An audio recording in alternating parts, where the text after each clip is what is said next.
Dans la jungle amazonienne, il existe une règle simple. Si vous vous perdez, vous disposez d'un maximum de 72 heures avant que la forêt ne vous engloutisse à jamais. En mai 2002, 2 touristes américains ont entrepris ce qui devait être une randonnée de 2 heures sur un sentier bien tracé près d'une petite auberge brésilienne. Ils ont emporté quelques bouteilles d'eau et des collations pour une journée. 6 jours plus tard, l'un d'eux était prêt à se suicider pour mettre fin à ce cauchemar. Ce qui s'est passé dans la plus grande forêt tropicale de la planète prouve que parfois, les pièges les plus terrifiants ne sont pas créés par la nature, mais par un simple mot mal compris. Le projet a coûté 6 000 $ et a nécessité 4 ans d'attente.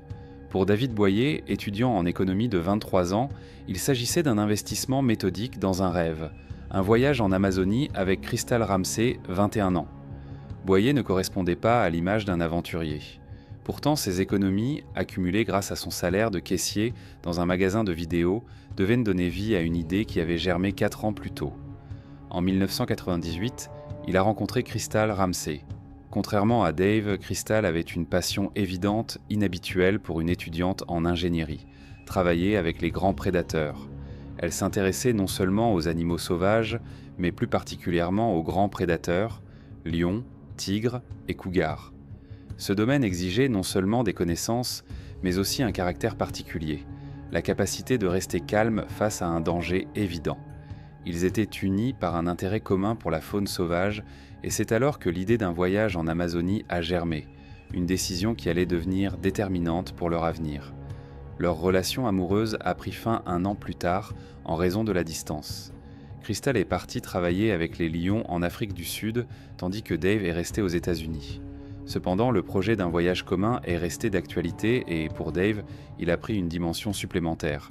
Il voyait ce voyage comme une occasion de reconstruire leur relation en surmontant ensemble les difficultés. Mais il y avait une variable critique dans cette équation dont Boyer n'avait pas conscience. Ramsey suivait un traitement pour dépression clinique et prenait des antidépresseurs puissants. Ce fait non divulgué introduisait dans leur voyage un élément de risque qui ne pouvait être pris en compte dans aucun plan.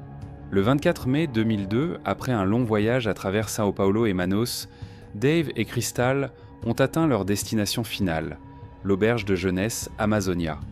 Il s'agissait d'un bâtiment simple situé dans un endroit complètement isolé, à la lisière de la forêt vierge qui était la destination de leur voyage. Ils ont été accueillis par l'hôtesse, la brésilienne Nail Maldonado. La communication était compliquée par sa connaissance limitée de l'anglais. Pour s'expliquer, elle a utilisé une feuille de papier sur laquelle elle a dessiné un schéma du territoire de l'auberge. Elle a ensuite tracé une ligne au-delà du schéma indiquant un itinéraire touristique connu sous le nom de Sentier Blanc. Selon elle, le sentier commençait derrière la cuisine, était balisé par des flèches blanches et formait une boucle menant à la rivière et revenant au point de départ. Au cours de cette brève explication, une erreur de traduction importante s'est produite. Pour indiquer la destination de l'itinéraire, Nail Maldonado a utilisé le mot portugais Porquion Igarapé, qu'elle a traduit en anglais par rivière.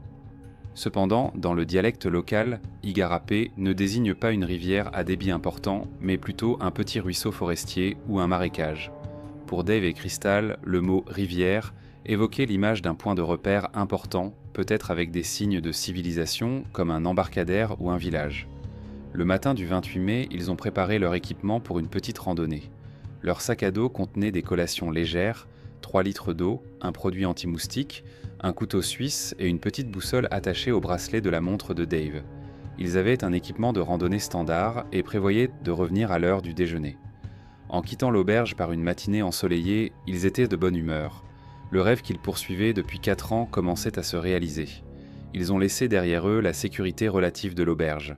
Ils sont entrés dans un écosystème forestier de 7 millions de kilomètres carrés, un environnement où la visibilité est limitée à quelques mètres et où tout repère peut être trompeur. Le 28 mai à 10 h, Dave Boyer et Crystal Ramsey se sont mis en route. Le sentier, connu sous le nom de Sentier Blanc, était large, clairement visible et, comme on leur avait dit, balisé par des flèches blanches tracées à la craie sur les troncs d'arbres. Pendant les 2 premières heures, le système a fonctionné à merveille. Ils se sont enfoncés dans la forêt, s'arrêtant pour prendre des photos. Pour eux, c'était l'aboutissement d'un rêve qu'ils caressaient depuis 4 ans, et rien ne laissait présager que quelque chose pourrait mal tourner. Une erreur cruciale a été commise vers midi. Leur attention a été attirée par un bruit, le chant d'un oiseau, qu'ils estimaient à moins de 30 mètres du sentier. Immédiatement après, ils ont entendu le bruit de l'eau qui tombait. Dans l'esprit de Dave et Crystal, ce bruit a immédiatement fait le lien avec les informations qu'ils avaient reçues à l'auberge. Le sentier était censé les mener à une rivière. Ils ont supposé que la cascade faisait partie de ce réseau fluvial et qu'une fois qu'ils l'auraient trouvée, ils pourraient rejoindre la route principale. La décision de quitter le sentier à ce moment-là leur a semblé logique et sûre. Ils ont quitté le sentier battu pour s'enfoncer dans les sous-bois. Leur progression a immédiatement ralenti. Ils ont dû écarter des lianes et enjamber des arbres tombés. Après environ une demi-heure, toujours incapables d'atteindre la source du bruit, ils ont décidé de faire demi-tour. C'est à ce moment-là qu'ils ont découvert qu'il n'y avait pas de sentier.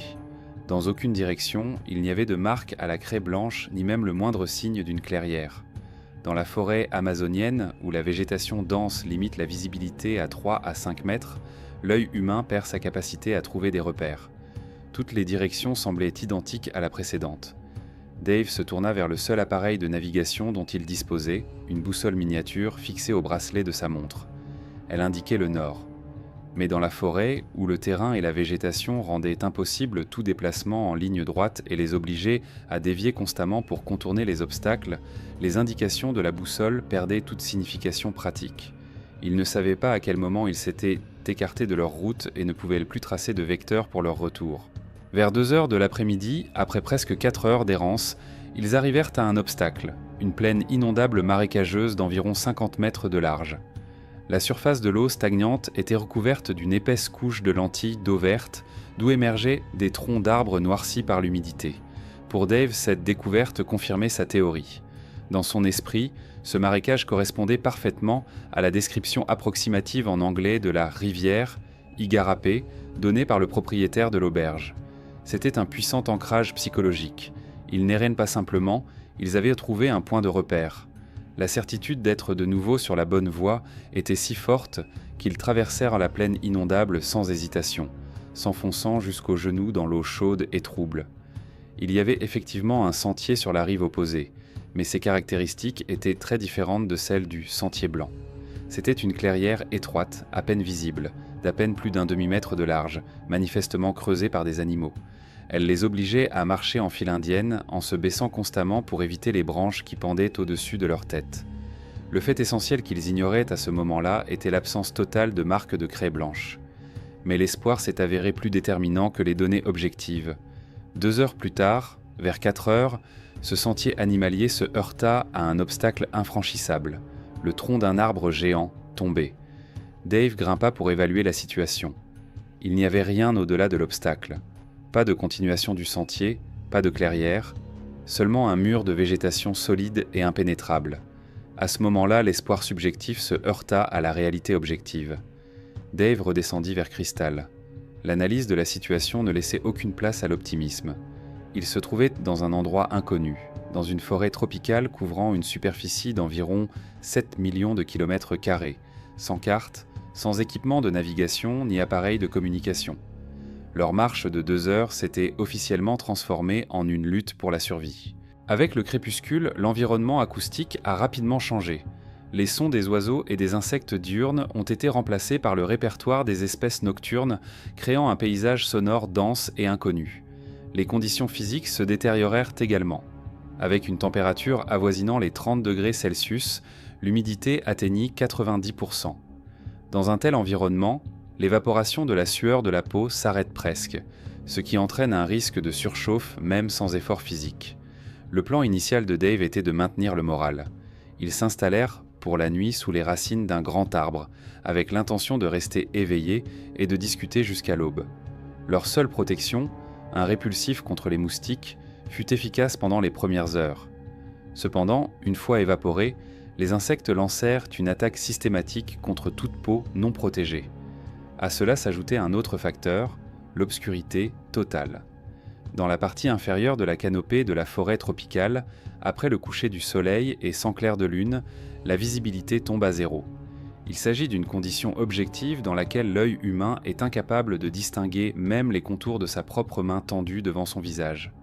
La privation visuelle totale, aggravée par des irritants physiques constants et un environnement sonore inconnu, est devenue la première épreuve difficile pour leur psychisme. Leur projet de passer la nuit à discuter a échoué. Toute leur énergie a été dépensée à lutter contre les conditions extérieures. Le 29 mai, deuxième jour, la déshydratation est devenue le principal problème. À midi, leurs réserves d'eau en bouteilles étaient complètement épuisées. Cela les a contraints à prendre un risque calculé, boire l'eau des ruisseaux, de la forêt. Ils ont essayé de filtrer l'eau trouble au goût de craie à l'aide d'un morceau de tissu. Cependant, cette mesure ne permettait d'éliminer que les saletés visibles, les laissant vulnérables au danger principal, les microbes et les parasites présents dans l'eau de cette région qui peuvent provoquer des maladies graves. Dans le même temps, leur maigre réserve de nourriture s'épuisait. Sous la pression physique et psychologique croissante, Dave a décidé d'adopter une approche systématique. Il a mis en place une technique de recherche appelée expansion des carrés. À l'aide d'une boussole, il a défini une direction dans laquelle il se déplacerait pendant un certain temps, d'abord 5 minutes, puis au tour suivant du carré, 10 minutes, puis 15 minutes. L'objectif théorique de cette méthode est de ratisser systématiquement la zone afin d'augmenter les chances de croiser un sentier ou un autre repère linéaire. Cependant, cette stratégie méthodique mais contre-intuitive est devenue un sujet de friction psychologique. Pour Crystal, dont l'état se détériorait, l'idée de marcher en rond dans la forêt semblait absurde et contre-productive. Elle insistait sur l'importance de choisir une direction et de s'y tenir. Ce fut le premier conflit enregistré entre leurs approches de la survie. La méthode logique mais énergivore de Dave contre l'impulsion instinctive mais risquée de Crystal. Au soir du deuxième jour, il était clair que la tactique de Dave n'avait pas fonctionné. Chaque carré qu'il parcourait ne les ramenait qu'au même paysage, renforçant le sentiment le plus démoralisant qui soit, l'hypothèse de l'infinité et de la monotonie absolue de l'espace qui les entourait. Le 30 mai, troisième jour, un changement de tactique s'est produit. L'analyse des 48 heures précédentes a montré que la recherche par carré dans une forêt dense était inefficace et entraînait une dépense énergétique excessive. Une nouvelle stratégie, plus simple, a été adoptée. Se déplacer strictement vers le sud-est à l'aide d'une boussole. Afin de répartir la charge physique et cognitive, ils ont mis en place un système de rotation. Le leader changeait toutes les 2 heures. Le leader était responsable de la navigation et de la planification de l'itinéraire. En même temps, le suiveur pouvait conserver ses ressources mentales en se contentant de suivre le leader. Le problème de l'hydratation a été résolu avec des moyens improvisés. Les ruisseaux de la forêt ont servi de source d'eau et le tissu du soutien-gorge de Crystal a été utilisé comme filtre. Cette méthode permettait uniquement d'éliminer les grosses particules de l'eau troubles au goût crayeux, mais ne protégeait pas contre les micro-organismes. À ce stade, leur régime alimentaire avait été réduit à presque rien. Les réserves de nourriture étaient épuisées. Le soir, ils ont tenté de créer un abri de nuit plus fiable. Tout en ramassant des branches de palmier, Crystal a utilisé la motivation psychologique. Elle a promis à Dave un baiser pour chaque branche qu'il apporterait, à condition qu'il reçoive sa récompense après leur sauvetage. Cette technique orientée vers l'avenir s'est avérée efficace. Dave a ramassé 47 grandes branches, à partir desquelles ils ont construit un abri conique. À la fin du 3e jour, leurs actions étaient devenues systématiques. Ils avaient une stratégie pour se déplacer, une méthode pour obtenir de l'eau et un abri bien équipé. D'un point de vue extérieur, il s'agissait d'une adaptation réussie à un environnement hostile. Dans la nuit du 30 au 31 mai, la situation a pris un tournant dramatique. La température a chuté de manière inattendue et des nuées de moustiques ont rendu le repos insupportable. Une pensée aléatoire de Dave leur a sauvé la mise. Il s'est souvenu que les moustiques n'avaient pas touché la partie de sa peau qui avait été enduite de boue le matin même. Cette simple observation les a poussés à prendre une décision qui aurait semblé folle dans la vie quotidienne. Ils ont creusé un trou d'environ 1 mètre de profondeur dans le sol et ont complètement recouvert leur corps de boue provenant d'un ruisseau. La méthode s'est immédiatement avérée efficace. La couche de boue a créé une barrière que les insectes ne pouvaient pas franchir. Pour la première fois en 72 heures, ils ont pu dormir. Cependant, vers minuit, la solution à un problème en a créé un autre, plus grave. Une averse tropicale s'est abattue, dont l'intensité n'a cessé d'augmenter. Leur abri, le trou boueux, a commencé à fonctionner comme un collecteur d'eau. À 1 heure du matin, l'eau s'était accumulée au fond du trou et, à 2 heures, le niveau de l'eau avait atteint leur menton, les exposant à un risque immédiat de noyade. Dans l'obscurité totale, sous une pluie battante, ils ont été contraints de quitter leur piège et de chercher refuge à l'air libre. Ils se sont réfugiés contre le tronc d'un grand arbre, à la merci de la tempête. Des éclairs illuminaient la scène chaotique toutes les quelques secondes, des torrents d'eau et le bruit des arbres qui tombaient tout autour. La combinaison de vêtements mouillés et de basse température a provoqué une hypothermie rapide. Des frissons incontrôlables en ont été le premier symptôme. La seule méthode dont ils disposaient pour réduire la perte de chaleur était de se blottir les uns contre les autres. Ils passèrent le reste de la nuit dans cette position, attendant l'aube. Le matin du 31 mai, l'épreuve physique de la nuit précédente fut remplacée par une épreuve psychologique. Après avoir souffert d'hypothermie et de stress, le comportement de Crystal changea radicalement. Dave remarqua qu'elle était complètement apathique et détachée émotionnellement. Elle bougeait mécaniquement, sans aucun signe visible de volonté. Dave ne pouvait pas connaître la raison réelle de ce changement. Son état était dû non seulement à un traumatisme, mais aussi à des processus biochimiques. Plus de 3 jours s'étaient écoulés depuis qu'elle avait pris sa dernière dose d'antidépresseurs. Le syndrome de sevrage, aggravé par sa dépression clinique, avait déclenché une crise psychologique aiguë. Alors qu'ils se préparaient à poursuivre leur voyage, Crystal lança un ultimatum. « Je ne peux pas supporter une autre nuit comme celle-ci. Nous devons partir d'ici aujourd'hui, sinon je n'y survivrai pas. » Cette déclaration était faite sans émotion, ce qui lui donnait le poids d'un fait objectif plutôt que d'une menace paniquée. Pour Dave, c'était le signe qu'il était en train de perdre sa seule alliée. L'ultimatum de Crystal ajoutait un nouvel élément à leur situation désespérée, un compte à rebours psychologique. Désormais, Dave luttait non seulement contre la jungle, mais aussi contre la volonté déclinante de sa partenaire. Sous cette pression, le 1er juin, ils poursuivirent leur chemin. Soudain, la forêt s'ouvrit devant eux et ils débouchèrent sur une clairière sablonneuse. Après 4 jours passés dans un monde vert clos, où tout ce qu'ils pouvaient voir était un mur de feuilles à quelques mètres de leur visage, cette rupture dans la végétation eut un effet puissant sur eux. La possibilité de voir le ciel, de sentir le soleil et de respirer de l'air sec soulagea temporairement leur sentiment d'oppression et d'enfermement. Cependant, cet espoir était trompeur. Ils ont remarqué des harpies, des prédateurs qui servent de bio-indicateurs dans les arbres entourant la clairière. Ces oiseaux ne nichent que dans les zones les plus profondes et les plus intactes de la forêt, ce qui confirmait objectivement leur isolement complet. Le soir venu, l'état psychologique de Dave a également commencé à vaciller. Il a attrapé une mouche et, assis sur le sable, lui a systématiquement arraché les pattes et les ailes. En psychologie de la survie, un tel comportement est interprété comme un déplacement. Face à une menace incontrôlable, une personne projette son impuissance sur un objet qu'elle peut contrôler. C'était le symptôme d'un profond effondrement intérieur et de l'acceptation de l'issue probable. À la fin du 5e jour, Dave et Crystal avaient atteint un point d'épuisement physiologique et psychologique.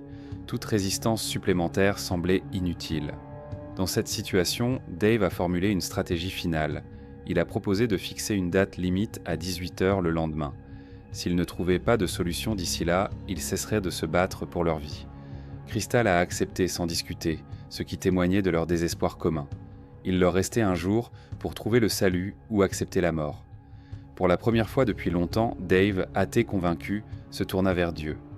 Ce n'était pas une prière consciente, mais plutôt une sorte de marchandage psychologique, un appel désespéré typique des situations impliquant une perte totale de contrôle. Il promit de croire s'il recevait un signe et s'il survivait. Cependant, la décision clé prise ce matin-là fut différente. Dave exprima une idée qui déplaça leur attention de la survie vers la préservation de leur dignité humaine. Il insista pour qu'avant l'heure fixée, ils trouvent de l'eau et se lavent, se purifiant de la saleté.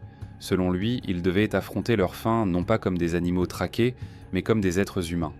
Paradoxalement, cette décision leur redonna un but et un sens à leurs actions.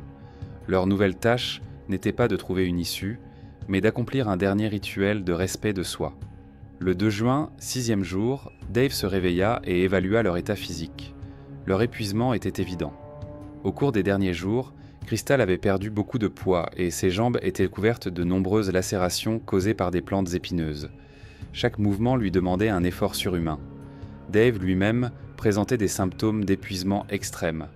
Il n'avait pratiquement rien mangé depuis 4 jours, à l'exception de quelques baies dont la valeur nutritionnelle était inconnue.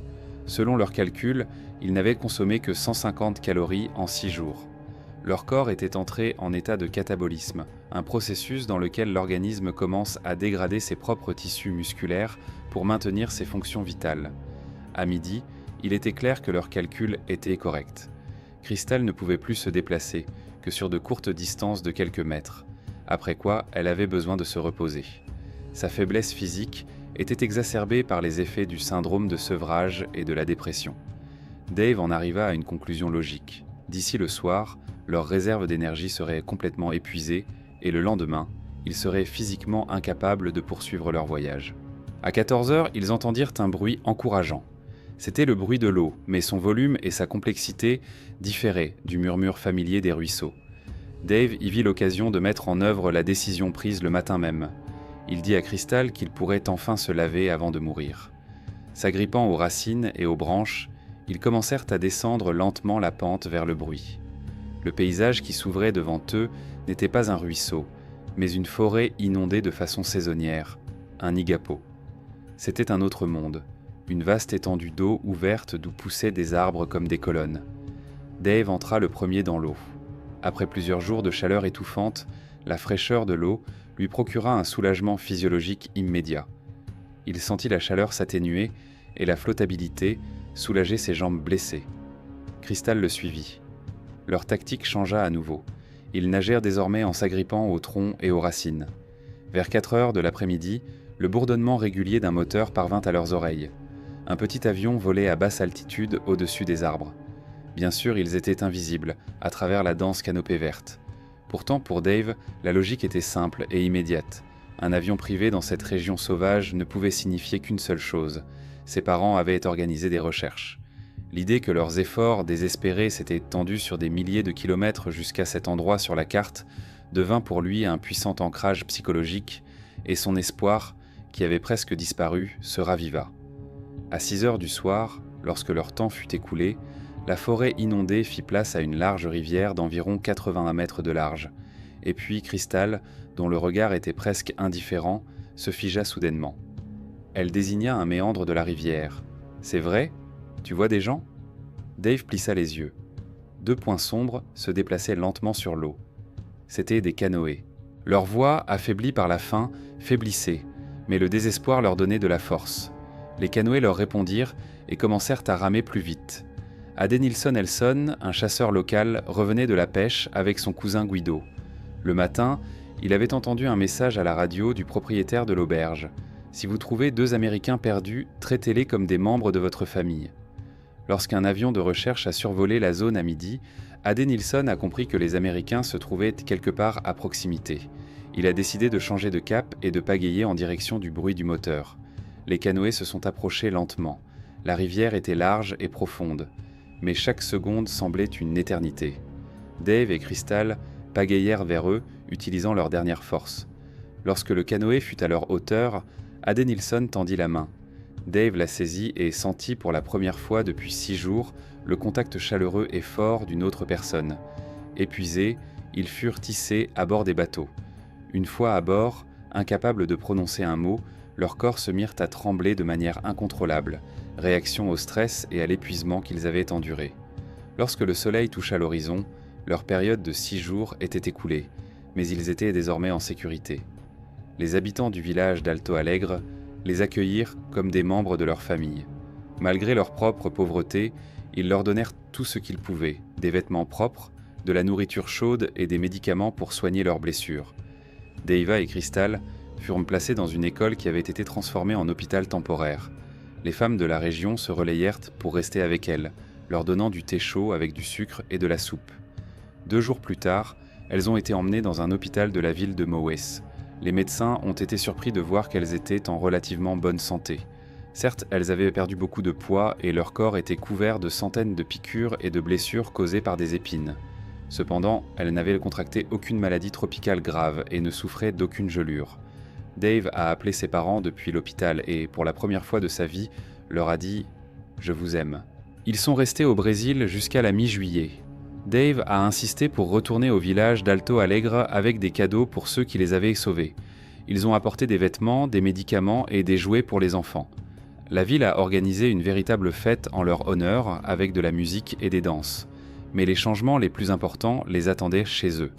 Dave a radicalement revu ses priorités dans la vie. Il a quitté l'économie et est devenu professeur de sciences dans un lycée. Il a construit une maison utilisant l'énergie solaire et géothermique. Il a organisé une collecte de fonds pour protéger les jaguars en Bolivie, inspiré par le travail de Crystal avec les grands félins. Mais il y avait une obsession dans sa vie. Dave était convaincu que leur survie commune dans la jungle était le destin, un signe qu'ils étaient faits l'un pour l'autre. Pendant les 10 années qui suivirent, il espéra retrouver Crystal, ce qui l'empêcha de nouer des relations avec d'autres femmes. Ce n'est qu'en 2012, 10 ans après l'Amazonie, qu'il accepta le fait que leurs chemins s'étaient séparés pour toujours. Crystal déménagea en Californie du Sud et devint bénévole pour une organisation de protection de la faune sauvage en Bolivie. Elle continua à travailler avec les grands félins, mais la jungle avait laissé une marque profonde dans son psychisme. Sa dépression s'est aggravée, nécessitant un traitement à long terme. Leur histoire est devenue un exemple édifiant pour des milliers de touristes. Un simple malentendu sur un mot a déclenché une série d'événements qui ont failli leur coûter la vie. Dans la jungle amazonienne, il n'y a pas de petites choses. Il n'y a que des décisions, dont chacune pourrait être la dernière. Cependant, cela a également prouvé ce dont une personne est capable lorsque sa vie est en jeu. Les statistiques montrent que les chances de survivre dans la jungle sans formation après 72 heures sont inférieures à 10%. Dave et Crystal ont tenu 144 heures et ont survécu. Ils ont été sauvés par leur soutien mutuel, leurs décisions rationnelles dans les moments critiques et un peu de chance. Mais surtout, ils ont été sauvés par la gentillesse d'inconnus qui ont entendu leur appel à l'aide et ne sont pas passés leur chemin. L'histoire de Dave et Crystal nous fait réfléchir à la frontière ténue entre les rêves et l'imprudence. Leur comportement peut-il être qualifié d'irresponsable ? 2 jeunes Américains se sont aventurés dans la jungle sans carte, sans provisions et sans équipement approprié. D'un autre côté, ils ont fait confiance au propriétaire de l'auberge locale qui leur a assuré que l'itinéraire était sûr. Où se situe la frontière entre une prudence raisonnable et une peur paranoïaque de voyager ? Et peut-on condamner des personnes qui, dans un état d'épuisement et de désespoir extrême, choisissent de quitter la vie de manière contrôlée plutôt que de subir une lente agonie ? Ou cette décision montre-t-elle que l'esprit humain est capable de conserver sa dignité, même face à la mort ? Leur sauvetage a été rendu possible grâce à la simple gentillesse humaine d'Adenilson Elson, qui a entendu le message radio et a décidé d'aider ces inconnus. Dans un monde où l'on entend de plus en plus parler de cruauté humaine, de tels exemples nous font croire au meilleur. Écrivez dans les commentaires ce que vous en pensez. Dave et Crystal étaient-ils des touristes irresponsables ou simplement victimes d'un accident ? Vaut-il la peine de risquer sa vie pour réaliser un rêve d'enfant ? Merci d'avoir regardé la vidéo jusqu'à la fin. Prenez soin de vous et à bientôt dans les prochains épisodes.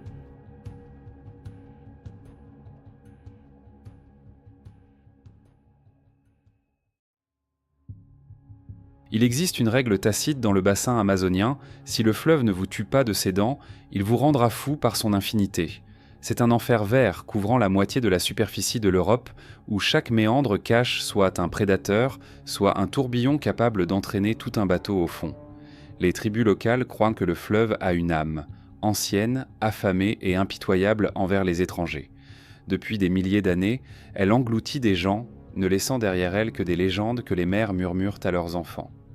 En 2007, Martin Strel, un nageur excentrique originaire de Slovénie, a décidé de défier cet enfer, armé uniquement de palmes et d'une croyance presque mystique en sa propre invulnérabilité. Son objectif était simple mais fou, devenir la première personne à traverser à la nage l'Amazone dans son intégralité, de sa source au Pérou à son embouchure dans l'océan Atlantique. Mais cette histoire, qui a fait la une des journaux du monde entier, cache plus qu'un simple record sportif. Elle cache la vérité sur ce que le fleuve a fait à son esprit, et pourquoi le fantôme de l'Amazone le hante encore dans ses cauchemars. Pour comprendre pourquoi un homme a volontairement choisi de se jeter dans les mâchoires de l'enfer vert, il faut remonter dans son passé, dans un village yougoslave d'après-guerre où la peur avait un visage particulier. Martin Strel n'a pas toujours été un conquérant des fleuves. Jusqu'à l'âge de 45 ans, sa vie a été un kaléidoscope de recherche et de fuite. Il était guitariste de flamenco professionnel, dont les doigts tiraient des cordes la même douleur féroce et passionnée qu'il mettrait plus tard dans chaque coup de rame. Il était un joueur qui pariait tout dans les casinos de Ljubljana et de Zagreb, habitué à vivre selon le principe du tout ou rien. Il a même été juge dans des concours de beauté et figurant dans des films, une ombre sur l'écran de quelqu'un d'autre. Mais peu importe qui il essayait de devenir, il restait toujours un garçon fuyant son père. Franz Ostrel, son père, était agriculteur, alcoolique et tyran. Ses poings lourds et sa ceinture de cuir semblaient défier les lois de la physique dans leur maison. Martin se souvenait comment son père le battait pour la moindre offense, en lui criant des mots qui restèrent gravés dans sa mémoire pour toujours. « Tu n'es qu'un bon à rien, tu ne seras jamais rien ». La nuit, son père l'enfermait souvent dans la grange, où le garçon dormait sur la paille à côté des vaches. C'est là, dans l'obscurité, dans l'odeur du foin et du fumier, que sa mère, Maria, lui laissait secrètement du pain et du fromage. Elle ne pouvait pas le protéger par la force, mais ses petits gestes d'amour ont appris à Martin que la survie est une résistance silencieuse et obstinée. Une fois, fuyant une nouvelle crise de rage alcoolisée de son père, Martin, âgé de 9 ans, courut vers un ruisseau sale près de la ferme et, ne sachant pas nager correctement, sauta dans l'eau. Son père courut le long de la rive en criant des menaces, mais le garçon était plus rapide dans l'eau. Il nagea plusieurs kilomètres jusqu'à ce que son poursuivant abandonne. Ce jour-là, Martin découvrit une grande vérité. L'eau ne frappe pas, ne juge pas, n'humilie pas. Elle vous porte ou vous noie. Tout est juste. Le ruisseau devint son refuge, puis toutes les rivières du monde devinrent une arène où il pouvait vaincre le fantôme de son père encore et encore. Son fils Borut, qui allait devenir le manager et l'ange gardien de l'expédition Amazonie, prononcera plus tard cette phrase clé « Mon père ne se contente pas de nager. Il combat des démons sur les rivières. » En 2007, Martin était déjà un vétéran de ces combats. Il avait déjà conquis 3 grands fleuves, le Danube en Europe, le Mississippi en Amérique et le Yangtze en Chine, établissant des records mondiaux et gagnant le surnom de « l'homme-poisson ». Chacun de ces fleuves était hostile à sa manière. Le Danube était pollué par les déchets industriels, le Mississippi regorgeait de barges et d'alligators, et les eaux du Yangtze étaient si toxiques que pendant les 10 derniers jours de la traversée, les médecins lui ont fait des transfusions sanguines quotidiennes. Il a survécu partout, ce qui lui a donné un dangereux sentiment d'invulnérabilité. Il croyait avoir appris à comprendre le langage de l'eau qu'il pouvait négocier avec n'importe quel fleuve. Sa préparation pour l'Amazone fut l'aboutissement de son excentricité. L'entraînement physique, 20 km par jour dans la piscine, n'était que la partie émergée de l'iceberg. La préparation principale se déroulait dans l'obscurité.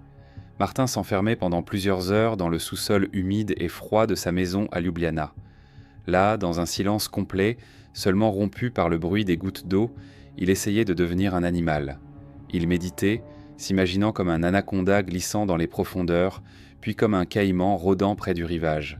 Il voulait se débarrasser de la peur humaine et fusionner avec l'essence primitive de la jungle.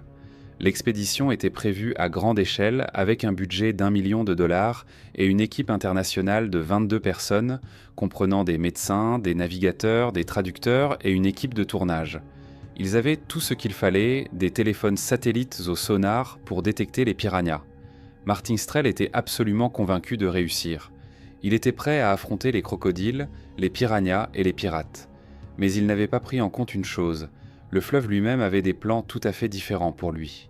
Le 1er février 2007, à l'aube, le village d'Atalaya, au Pérou, semblait être le dernier bastion du monde humain. L'air était épais et humide, sentant les feuilles pourries et le diesel. Le chaman local, agitant un bouquet d'herbes fumantes devant Martin, récita des formules magiques, demandant aux esprits du fleuve la permission pour que l'homme-poisson traverse leur domaine. Quelques minutes plus tard, enduit d'un mélange explosif de lanoline, de vaseline et d'essence, Martin s'est jeté dans l'eau trouble couleur café. Cette étape était le point de non-retour. Les premières heures de la traversée se sont déroulées dans un rythme monotone. Ses bras fendaient l'eau comme des pistons, tandis que l'équipe du bateau d'assistance surveillait sa trajectoire et mesurait ses performances. L'illusion de contrôle était encore forte. Puis la rivière a montré les dents. Borut, le fils de Martin, fut le premier à remarquer un mouvement près de la rive envahi par la végétation. Une ombre sombre se glissa silencieusement hors des mangroves. C'était un caïman noir de 2 mètres, le prédateur le plus agressif de l'écosystème amazonien, dont les mâchoires sont capables de broyer les os des tortues. Il se dirigeait droit vers Martin. Une panique silencieuse s'empara du bateau. Borut se figea avec ses jumelles, le visage pâle. Le médecin a attrapé la trousse de premier secours et a préparé l'adrénaline. Ils ont crié, mais leurs voix ont été couvertes par le bruit du moteur et les éclaboussures de l'eau. Martin, plongé dans sa transe intérieure, ne voyait et n'entendait rien. Il nageait droit vers le prédateur. Pendant 30 secondes, qui ont semblé une éternité à l'équipage, ils ont regardé impuissants l'homme et le monstre se rapprocher. Puis le caïman, agitant paresseusement sa queue, disparut dans les profondeurs. Martin nagea à l'endroit où il se trouvait quelques instants auparavant, sans se rendre compte qu'il était à 2 doigts de la mort. L'équipe poussa un soupir de soulagement, mais cet incident fut pour elle une révélation. Son illusion de sécurité venait de voler en éclats. Le fleuve venait de montrer les crocs. Mais l'équipe allait bientôt se rendre compte que les prédateurs les plus dangereux de ces eaux ne sont pas toujours recouverts d'écailles. Pour Martin Strel, la catastrophe n'était pas un événement explosif unique. C'était un processus lent et insidieux qui, jour après jour, corrodait son corps et son esprit. Le premier acte de ce drame fut sa rencontre avec des gens. Le 6e jour de leur voyage, au crépuscule, alors qu'ils traversaient la frontière entre le Pérou et la Colombie, 2 hors-bord apparurent à l'horizon. Les guides péruviens ont immédiatement ordonné de couper le moteur et d'éteindre les lumières. C'était le territoire des trafiquants de drogue, où tout bateau non identifié était considéré comme une menace. Pendant 15 minutes, dans l'obscurité et le silence complet, ils ont dérivé, observant les silhouettes sur ces bateaux qui les examinaient à la jumelle. Borut a vu le reflet métallique des canons des fusils d'assaut Kalachnikov. Un faux mouvement, un rayon de lumière provenant de la lampe torche de l'équipe de tournage, et ils auraient été criblés de balles. Les bateaux sont partis aussi soudainement qu'ils étaient apparus, mais l'équipage avait compris, la loi humaine ne s'appliquait pas ici, et ils étaient complètement seuls. Le 2e acte de la catastrophe s'est déroulé pendant une tempête, le 18e jour. Le ciel est devenu noir et une pluie tropicale s'est abattue sur le fleuve.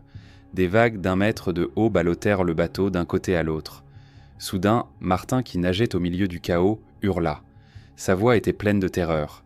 Il criait que des piranhas le mordaient, qu'il sentait leurs dents s'enfoncer dans sa jambe. L'équipe paniqua et se précipita pour effectuer une manœuvre bien rodée, verser un seau de sang de porc du côté opposé à Martin afin de distraire le groupe. Mais le jeune assistant brésilien perdit son sang-froid. Pris de panique, il aspergea le liquide rouge à l'odeur de fer juste à côté du nageur. Martin se débattit avec rage et désespoir, s'éloignant du nuage de sang qui ne détournait plus l'attention des prédateurs, mais les attirait. Lorsqu'il fut hissé à bord, ses jambes ne portaient aucune égratignure, seulement des ecchymoses dues aux épreuves précédentes. Mais cela n'avait plus d'importance. Le désastre s'était produit dans sa tête. Il ne faisait plus confiance à ses sens. La rivière avait commencé à le tromper. Les semaines suivantes ont transformé Martin en une ombre de lui-même. L'équipe a commencé à appeler cet état « mode Frankenstein ». Il a presque cessé de parler, économisant son énergie même pour mâcher. Sa communication avec le monde se réduisait à des murmures, à des fragments de chansons folkloriques slovènes et à de longues disputes animées avec la rivière elle-même. Il ramassait des bâtons flottant dans l'eau et les tenait comme des antennes, prétendant parler aux dieux de la rivière. Son corps continuait à effectuer mécaniquement 30 000 mouvements par jour. Pourtant, son esprit dérivait de plus en plus loin sur le courant sombre. Le point culminant de ce déclin fut une explosion de violence. Un jour, le réalisateur de documentaire John Maringouin s'est trop approché de sa caméra en essayant de filmer un autre épisode de Martin. Le nageur, les yeux vides et le visage déformé, a sauté hors de l'eau, a arraché la caméra des mains de John, l'a jetée dans la rivière et a violemment poussé le caméraman. Boruta et Matt ont réussi de justesse à les séparer. Ce fut un choc pour tout le monde. L'homme-poisson, le philosophe et l'artiste s'étaient transformés en une bête dangereuse et traquée. Mais le véritable sacrifice irréversible a été fait dans le silence de la tente médicale à bord du navire. Le médecin de l'expédition, le docteur Mateja Pechnik, l'observait avec une inquiétude croissante depuis 2 semaines. De violents maux de tête, des vertiges, des convulsions et des pertes de mémoire indiquaient tous quelque chose de plus grave qu'un simple épuisement. Des analyses de sang, envoyées secrètement par satellite à une équipe médicale virtuelle, ont confirmé les pires craintes. Le diagnostic ressemblait à une condamnation à mort, paludisme cérébral. Des parasites qui avaient pénétré dans son sang attaquaient son cerveau, provoquant une inflammation et détruisant lentement son système nerveux. Lorsque le médecin l'a annoncé à Martin, il lui a saisi la main. Il lui a fait promettre de ne le dire à personne.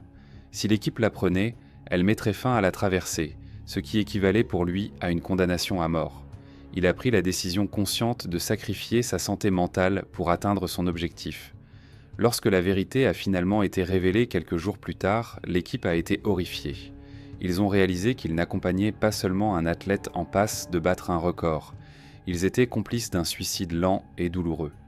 Martin avait conclu un pacte avec le fleuve pour vaincre ses démons. Mais maintenant, le fleuve exigeait son dû, son propre esprit. Lorsque Martin a commencé à perdre le contact avec la réalité, le centre de contrôle de l'expédition a changé.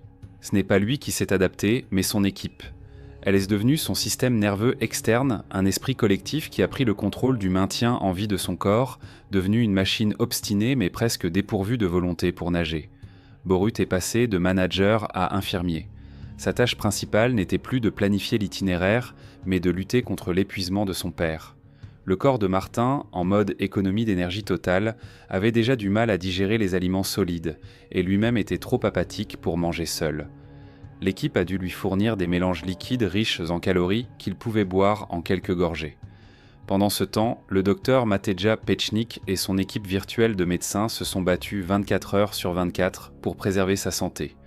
Une unité de soins intensifs improvisée a été mise en place à bord du navire où il a reçu des perfusions intraveineuses d'antibiotiques et de médicaments antipaludiques, ainsi que des stéroïdes pour réduire un dangereux œdème cérébral. La nuit, pendant que Martin dormait 2 à 3 heures d'affilée, agité, il soignait ses blessures externes.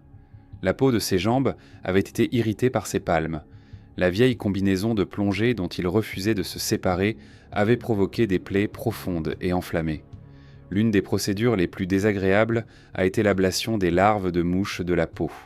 Le problème était que le parasite s'accrochait au tissu corporel à l'aide d'épines dentelées et toute tentative de l'arracher pouvait entraîner des déchirures et une infection grave. Pour forcer la larve à lâcher prise, les médecins ont utilisé une méthode éprouvée sur le terrain. Ils ont coupé son accès à l'oxygène par le trou respiratoire de sa peau.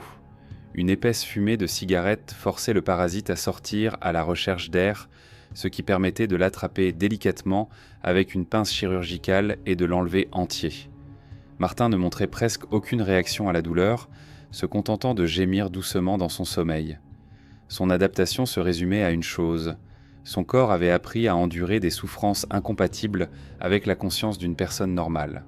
L'équipe improvisée, trouvant chaque jour de nouvelles solutions pour permettre à cet organisme épuisé de fonctionner pendant encore 24 heures. Sa nouvelle réalité se résumait à un rituel impitoyable, dépourvu de pensées et d'émotions. L'aube, le gavage, la lubrification du corps avec un mélange d'essence, les éclaboussures d'eau et 12 heures de rame monotone.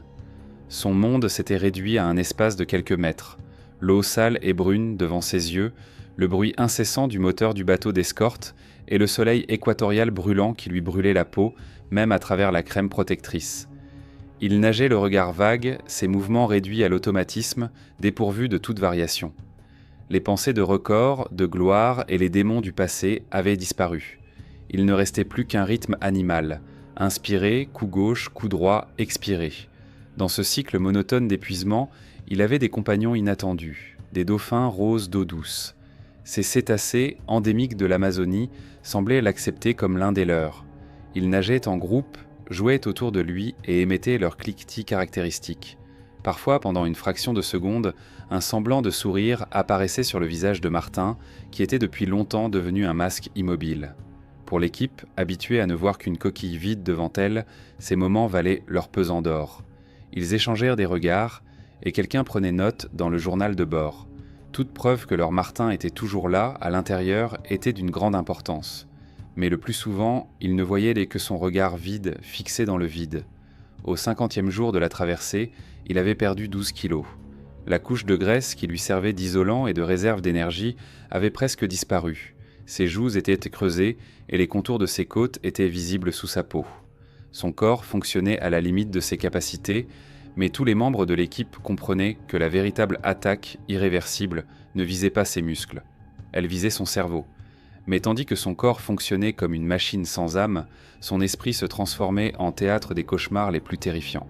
Le paludisme cérébral, exacerbé par un épuisement extrême, commença à avoir des conséquences neurologiques prévisibles et terrifiantes. La barrière entre le monde physique et les projections de son cerveau endommagé commença à s'amenuiser rapidement. Les hallucinations commencèrent. La nuit, au milieu de l'eau noire comme du pétrole, il se mit soudain à crier et commença à grimper sur le bateau, pris de panique. Son corps était secoué de convulsions tandis qu'il racontait de manière incohérente avoir vu une petite fille en robe blanche à la surface de l'eau qu'il appelait par son nom. L'équipage scruta l'obscurité à l'aide de leurs lampes torches, mais ne vit que des ondulations à la surface de l'eau et le reflet froid de la lune. Les fantômes de son passé avaient désormais une voix et une forme. Il restait figé dans l'eau pendant plusieurs minutes, se disputant violemment avec le rivage désert où, selon lui, son père se tenait debout et lui criait des insultes depuis son enfance. Martin lui répondait, sa voix solitaire résonnant dans la jungle silencieuse. Les frontières de la réalité s'estompaient de plus en plus. Il commença à affirmer que les piranhas ne représentaient plus une menace, car il lui chantait désormais des chansons de flamenco, une synthèse bizarre entre sa vie passée de guitariste et son cauchemar actuel. Son discours devint un flux de conscience, mêlant slovène, anglais et espagnol. Borut regardait, impuissant, les yeux de son père le traversaient, réagissant à un monde que personne d'autre ne pouvait voir. Le journal de bord de l'expédition contenait les notes effrayantes du médecin. Le patient est complètement désorienté, sa conscience est confuse, le pronostic est défavorable. Il ne naviguait plus sur l'Amazone, il se noyait dans le fleuve de ses propres souvenirs. Au 60e jour de l'expédition, la situation avait atteint un point critique. Le docteur Petchnik a présenté à l'équipe un ultimatum étayé par les données des moniteurs médicaux. Son rapport était clair, la tension artérielle de Martin était constamment à 200-120, ce qui, en médecine, est classé comme une crise hypertensive avec un risque élevé d'accident vasculaire cérébral ou de crise cardiaque. Son cœur fonctionnait à la limite de ses capacités et pouvait s'arrêter à tout moment. L'équipe a pris une décision collective, tenter une intervention forcée. Lorsque Martin, épuisé, fut à nouveau hissé à bord, il fut accueilli par l'ensemble du groupe clé. Le médecin, sans émotion inutile, lui présenta les faits médicaux, expliquant que chaque accident vasculaire cérébral supplémentaire pourrait être le dernier. La voix de Borut se brisa lorsqu'il demanda à son père de penser à sa famille et d'arrêter cette folie. Matt lui barra silencieusement le chemin vers l'eau. Martin, qui les avait écoutés d'un air absent, a lentement fixé son regard sur eux. Puis, sans un mot, il a repoussé son fils, a contourné Matt et a sauté à nouveau dans l'eau sombre. Ce saut était sa réponse, un rejet définitif de la logique et de l'instinct de conservation. Sa motivation initiale, combattre les fantômes du passé, avait fait son temps. Désormais, ils étaient animés par autre chose, quelque chose que l'équipe ne pouvait pas comprendre. Le lendemain, il se tourna vers eux et leur dit avec un calme effrayant « L'Amazone m'écoute. Vous voyez comme elle est calme ? Elle reste calme pour moi. » Il retira sa combinaison de plongée, affirmant qu'il faisait désormais partie de cet écosystème et que les piranhas et les caïmans l'avaient accepté. À ce moment-là, l'équipe a réalisé que leur mission avait changé de manière irrévocable. Ils n'aidaient plus un athlète à établir un record. Ils accompagnaient un homme qui avait perdu le contact avec la réalité, dont la volonté n'était pas motivée par un objectif, mais par une idée obsessionnelle et irrationnelle. La dernière partie du voyage s'est déroulée dans le delta de l'Amazone, un gigantesque labyrinthe de centaines de canaux où l'eau douce du fleuve rencontre l'océan Atlantique. Ici, un nouveau facteur est apparu, annulant tous les calculs, la marée océanique. 2 fois par jour, un puissant contre-courant stoppait complètement la progression de Martin. Pendant des heures, il continuait à travailler mécaniquement avec ses mains, mais le traceur GPS indiquait une progression nulle, voire négative. Cela l'épuisait physiquement et mentalement. Son corps, qui avait perdu plus de 12 kilos de masse musculaire et graisseuse pendant l'expédition, a fini par lâcher. Il ne pouvait plus manger ni boire seul. À la fin de chaque étape, l'équipe soulevait son corps inerte pour le hisser à bord, car il n'avait même plus la force de s'agripper à la corde. Borut décrira plus tard cet état avec une phrase pleine d'humour noir. C'était comme s'occuper d'un nouveau-né. Si ce nouveau-né avait été un vieil homme slovène têtu, obsédé par la conquête de l'Amazonie. L'état de Martin affectait l'équipe. Les conversations à bord se sont calmées, remplacées par des ordres brefs et professionnels. Le docteur Petchnik ne le quittait presque jamais, vérifiant constamment son moniteur cardiaque et son tensiomètre. Sa principale préoccupation était la possibilité que Martin se noie dans l'eau en raison d'une crise de vomissement soudaine causée par l'épuisement. À la tension générale s'ajoutait l'information concernant la Pororoca, une vague de marée pouvant atteindre 6 mètres de haut qui se forme périodiquement à la jonction du fleuve et de l'océan. Bien qu'elle ne fût pas prévue, l'équipe savait que l'Amazone était imprévisible. Il ne restait plus que quelques kilomètres, mais désormais, le principal ennemi de Martin n'était plus le courant ou les piranhas, mais son propre cœur épuisé. Le 7 avril, 66e jour de l'expédition, un silence tendu régnait à bord du bateau d'assistance. Toute l'attention était concentrée sur l'écran du navigateur où un point clignotait à l'approche des coordonnées finales. Dans l'eau, Martin se déplaçait comme une machine. Sa technique de nage avait depuis longtemps disparu, laissant place à des mouvements brusques et puissants. Chaque mouvement de bras lui demandait un effort visible. Chaque respiration s'accompagnait d'un sifflement. L'équipe l'observait en silence, enregistrant chaque mètre parcouru. Lorsque le navigateur émit un bip aigu, confirmant que l'objectif avait été atteint, les mouvements de Martin ne s'arrêtèrent pas immédiatement. Son corps se relâcha et se balança mollement sur les vagues, maintenu à flot uniquement par un faible courant. Il avait nagé 5268 km. Les événements qui suivirent étaient dépourvus de toute solennité et ressemblèrent davantage à une évacuation d'urgence. L'équipage l'a rapidement tiré le long du navire et l'a hissé sur le pont. Il était conscient mais ne répondait pas aux paroles, son regard était vague. Sans perdre une minute, alors que le navire se dirigeait à toute vitesse vers le port de Belena, le docteur Pechnik procédait déjà à un premier examen et mettait en place une perfusion intraveineuse. Une ambulance les attendait à terre.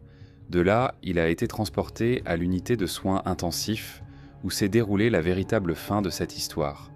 Les médecins ont classé son état comme critique.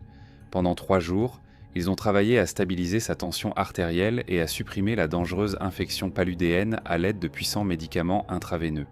Il n'y a pas eu de cri de victoire ni de champagne. Il n'y avait que le travail calme et méthodique des médecins sauvant une vie humaine et le silence profond et assourdissant de l'équipe, consciente du prix qui avait été payé pour en arriver là. Les conséquences de sa traversée de l'Amazone ont hanté Martin longtemps après son retour en Slovénie. Les mois qui ont suivi se sont transformés en une guerre silencieuse et invisible pour se rétablir. Les 2 souches de paludisme qu'il avait contractées avaient gravement endommagé son foie et ses reins, ce qui l'a contraint à suivre une rééducation de plusieurs mois et à lutter constamment contre une fatigue chronique, une épreuve difficile pour un homme habitué à des efforts extrêmes. Sa tension artérielle a mis longtemps à revenir à la normale, et les cicatrices des coups de soleil et des blessures non cicatrisées sont devenues la carte de sa souffrance. Mais les blessures les plus profondes n'étaient pas sur son corps. Le fantôme de l'Amazone venait le hanter dans ses cauchemars. Il se noyait encore et encore dans des eaux troubles, entourées d'ombres et de voix. Les démons qu'il avait combattus toute sa vie n'avaient pas disparu. Le fleuve leur avait simplement donné de nouvelles formes aquatiques. Mais c'est dans cette lutte que la chose la plus fantastique a commencé. L'énergie destructrice, presque suicidaire, qu'il avait poussée au fond de la rivière exigeait un exutoire. Et Borut, son fils, qui était passé de navigateur à soignant puis à psychologue, a trouvé un moyen de canaliser cette énergie dans une nouvelle direction. Il a compris que son père avait besoin de plus qu'une simple convalescence. Il avait besoin d'un nouvel objectif qui donnerait un sens à l'enfer qu'il avait traversé.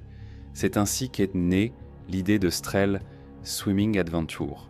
C'était une idée brillante, transformer le champ de bataille en un lieu de loisir. L'homme qui avait failli mourir dans le fleuve le plus dangereux du monde a commencé à enseigner aux autres à aimer les eaux libres. Avec son fils, il a commencé à organiser des circuits de natation dans les coins les plus beaux et les plus sûrs de la planète, les lacs cristallins de Slovénie et les îles ensoleillées de la côte croate.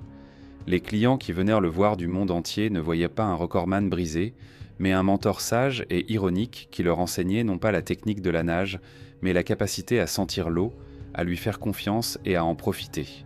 Le guerrier qui avait déclaré la guerre à la rivière s'est transformé en un guide qui montre sa beauté aux autres. Aujourd'hui, quand on regarde Martin, les cheveux gris et le sourire aux lèvres, diriger un groupe de nageurs dans les eaux azurées de l'Adriatique, il est facile de croire qu'il a trouvé la paix. Mais son histoire nous enseigne que les rivières les plus profondes coulent en nous.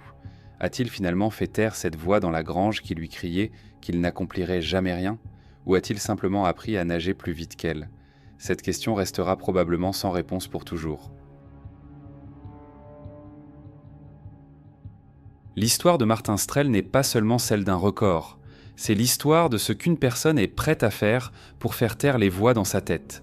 Qu'est-ce qui l'a vraiment poussé à aller de l'avant? Une volonté incroyable ou un traumatisme profond subi pendant son enfance? Où se situe la frontière entre l'amélioration héroïque de soi et la lente autodestruction déguisée en grand objectif? Est-il possible de vaincre ces démons intérieurs en combattant des forces extérieures, ou s'agit-il simplement d'une des façons les plus sophistiquées de leur échapper? Partagez votre opinion dans les commentaires. Nous lisons tout et sommes toujours heureux de participer à des discussions animées. N'oubliez pas d'aimer la vidéo si vous l'avez regardée jusqu'à la fin. Abonnez-vous à la chaîne pour ne manquer aucune nouvelle histoire. Prenez soin de vous et à bientôt dans les prochains épisodes.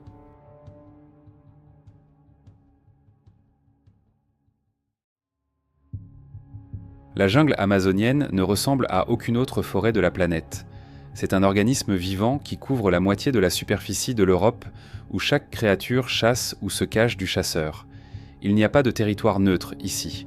Les cimes des arbres se rejoignent à 50 mètres de hauteur, plongeant le sol en dessous dans une pénombre éternelle. Dans cet endroit, les sons sont souvent trompeurs.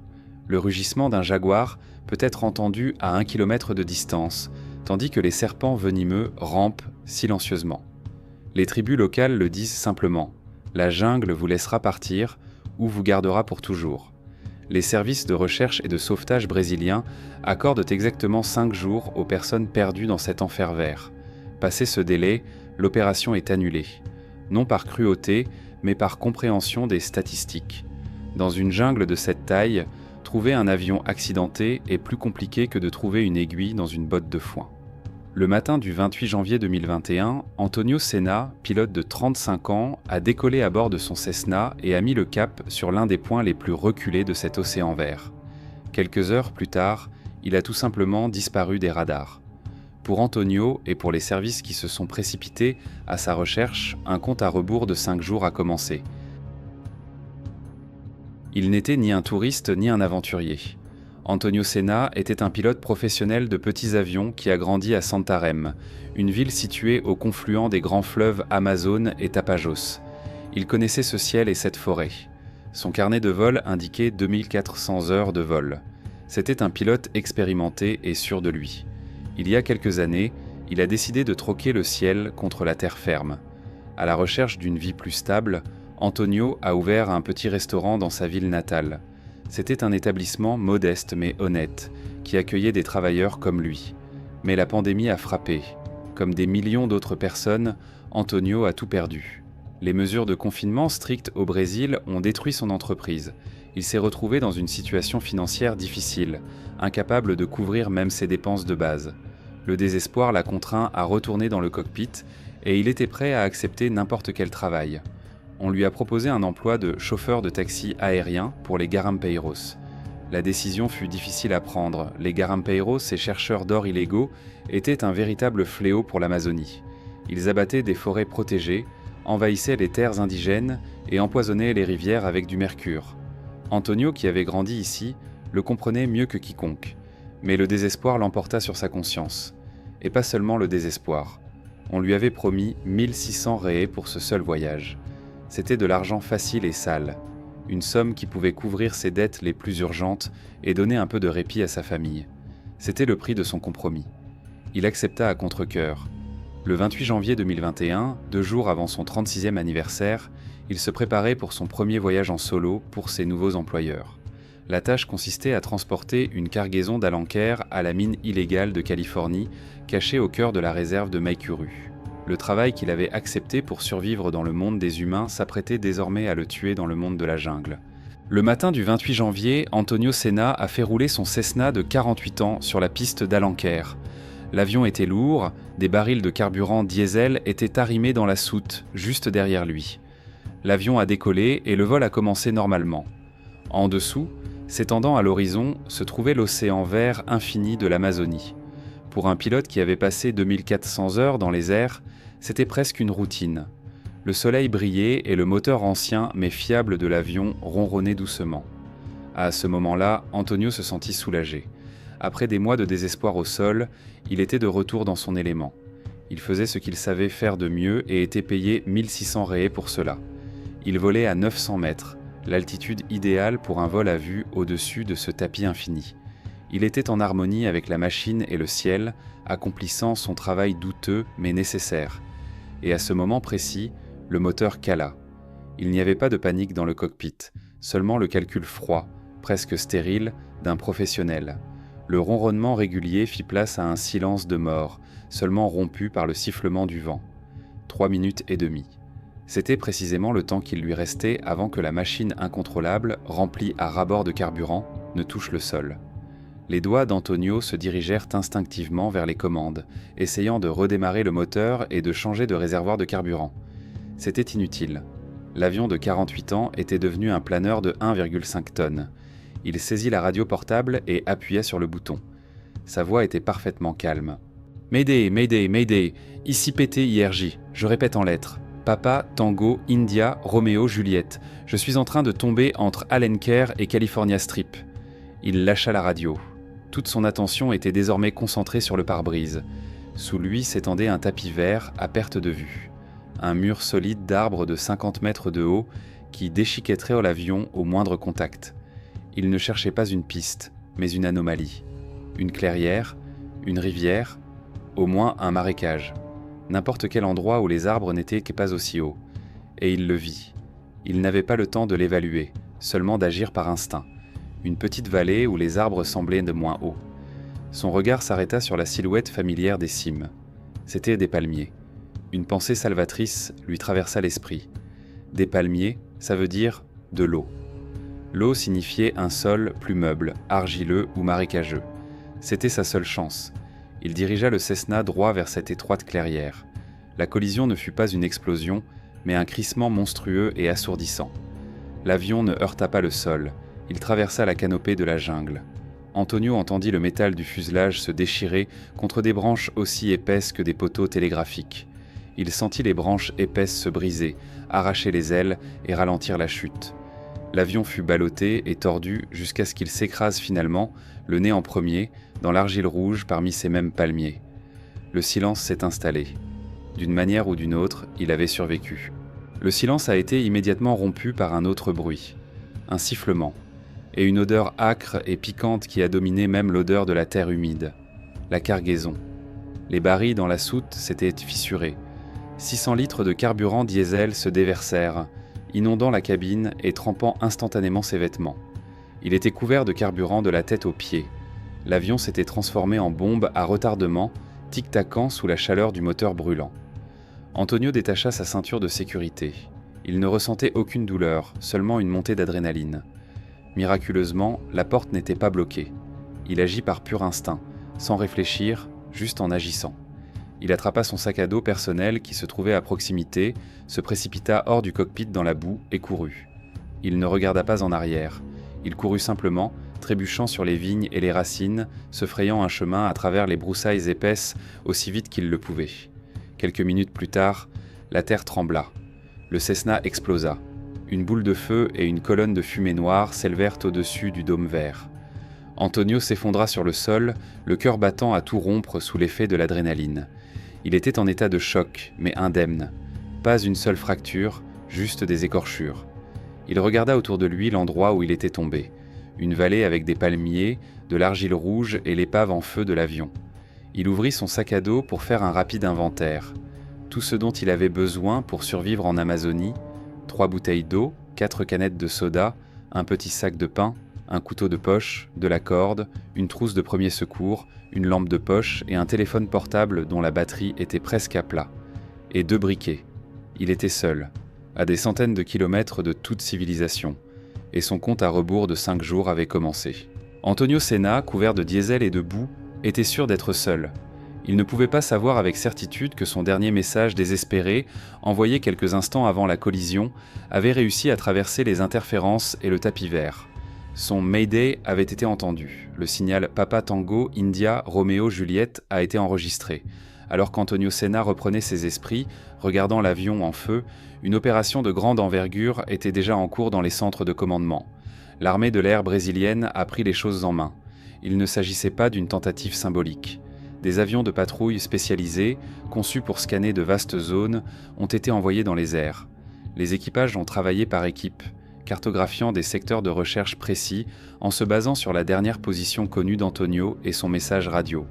Au total, les pilotes passeront 86 heures de vol dans les airs au cours de la semaine suivante. Ils passeront méthodiquement au peigne fin une zone de 13 000 km². Cette zone est plus grande que la Jamaïque. Pour Antonio Senna, qui passait sa première nuit dans la jungle, ces chiffres étaient inconnus. Il ne savait rien de l'ampleur de l'opération, ni que des gens le recherchaient. Il ne savait qu'une seule chose, il avait envoyé un signal de détresse. Et dans l'aviation, cela signifie que les secours sont en route. Il devait juste tenir bon. La première nuit a été la pire. Le choc s'est estompé, laissant place à la réalité. Il l'a passé assis par terre, adossé à un arbre, à quelques centaines de mètres de l'épave qui fumait encore. Ses vêtements étaient imprégnés de gazole, dont l'odeur âcre semblait avoir pénétré sa peau. Puis vinrent les bruits. L'Amazonie n'est pas un endroit calme. C'est une cacophonie assourdissante de chants d'insectes, de cris d'oiseaux lointains et de bruissements dans les sous-bois qui lui coupèrent le souffle. Il se trouvait dans un monde de prédateurs où chaque ombre semblait menaçante. Mais il survécut à la nuit. L'aube apporta non seulement l'espoir, mais aussi un plan. Il était pilote. Il avait été formé pour survivre. Règle numéro 1, rester sur le lieu de l'accident. La fumée provenant de l'épave était le meilleur repère. Il installa son campement. C'était une exagération. À l'aide de son couteau et de sa corde, il construisit un abri rudimentaire à partir de feuilles de palmier pour se protéger des averses tropicales quasi quotidiennes. Il s'imposa un régime alimentaire strict. Le pain, qui commença rapidement à moisir dans le climat humide, fut épuisé dès le 2e jour. Mais il avait 4 canettes de soda et 3 bouteilles d'eau. Il les fit durer en ne buvant que quelques petites gorgées par jour. Il trouva un ruisseau qui coulait dans la vallée. L'eau était trouble, mais c'était de l'eau. Le 2e ou 3e jour, il l'entendit. Un grondement. Ce n'était pas le rugissement de la jungle. C'était le bruit d'un moteur d'avion. L'espoir le frappa comme un choc physique. Ils sont là. Il se précipita dans l'espace ouvert près de l'épave fumante. Il fit des signes. Il cria de toutes ses forces, même s'il savait qu'ils ne l'entendraient pas. L'avion passa quelque part sur le côté et le bruit s'estompa. Il avait désormais un objectif. Il devait se rendre visible. Il commença à ramasser du bois. C'était extrêmement difficile. Tout autour de lui était humide. À l'aide de 2 briquets, il tenta d'allumer un feu de signalisation, ajoutant des feuilles fraîches pour rendre la fumée plus épaisse. Mais la canopée de 50 mètres de haut lui était défavorable. La canopée dense dispersait la fumée, l'empêchant de s'élever en une colonne claire. Pendant les jours suivants, il vécut selon ce rituel. Il entendait des avions plusieurs fois par jour. À chaque fois, c'était la même course désespérée. Allumer un feu, courir vers la clairière, agiter les bras, crier. Ils passaient au-dessus de lui, parfois plus près, parfois plus loin. Il les voyait, ces points argentés qui transpercèrent le ciel, mais eux ne le voyaient pas. Le 7e jour, Antonio entendit un grondement juste au-dessus de sa tête. C'était si proche que cela semblait faire trembler les feuilles. C'était sa chance. Il bondit hors de sa cachette, agitant les bras. Il cria jusqu'à en avoir la voix rauque. Il regarda droit vers l'avion qui survolait sa vallée. Il était sûr qu'il l'avait vu cette fois. Il attendit que l'hélicoptère incline son aile. Mais l'avion continua à voler sans s'arrêter, et disparut à l'horizon. Dans ce même cockpit, à plusieurs milliers de mètres au-dessus du sol, les pilotes de l'armée de l'air brésilienne scrutaient une autre partie du tapis vert à l'aide de puissants télescopes. Ils ne voyaient que des arbres. Une masse verte dense, infinie et uniforme. Pas de fumée, pas de bâches, pas de reflets métalliques. Le soir même, les équipages reçurent de nouveaux ordres. Après 86 heures de vol et 13 000 km² parcourus, l'armée de l'air brésilienne annonça officiellement la suspension de la phase active des opérations de recherche et de sauvetage du pilote Antonio Senna. Ce n'était pas un acte de cruauté, c'était un calcul froid et impersonnel connu sous le nom de normes internationales. C'est un calcul sinistre dans lequel la vie humaine est réduite à un graphique. Les sauveteurs savent qu'un crash de Cessna à une hauteur de 900 mètres entraîne presque toujours des blessures mortelles. Ils savent que sans eau potable, le corps humain survit rarement plus de 72 heures. Et ils savent que l'Amazonie n'est pas un territoire neutre, une humidité de 100%, le risque d'infection et les prédateurs accélèrent le processus. Au 5e jour, selon ces protocoles impitoyables, la courbe de probabilité de survie d'Antonio Senna était tombée à presque 0. Dans les rapports, il n'était plus un pilote disparu. Il était devenu une perte statistique. À partir de ce moment, toute opération supplémentaire serait considérée non pas comme le sauvetage d'une personne vivante, mais comme une recherche coûteuse de restes humains. Les statistiques avaient gagné. Le 8e jour, Antonio s'est réveillé avec une sensation inhabituelle. Tout était silencieux. Pas le silence de la jungle, mais le silence du ciel. Pour la première fois depuis une semaine, il n'entendait pas le bourdonnement des avions. Il a attendu 1 heure, puis une autre. Il tendait l'oreille si intensément que ses oreilles sifflaient. Les avions ne survolaient plus la région. Antonio Senna s'assit sur le sol humide. À ce moment-là, il comprit. Il ne le cherchait plus. Le monde auquel il avait désespérément envoyé des signaux pendant 1 semaine entière l'avait officiellement déclaré mort. Le silence qui s'était abattu sur le ciel le 8e jour était plus assourdissant que n'importe quelle explosion. Le rôle du pilote accidenté était terminé. Rester près de l'épave, seul repère dans cet océan vert, signifiait désormais simplement attendre que la jungle l'engloutisse vivant.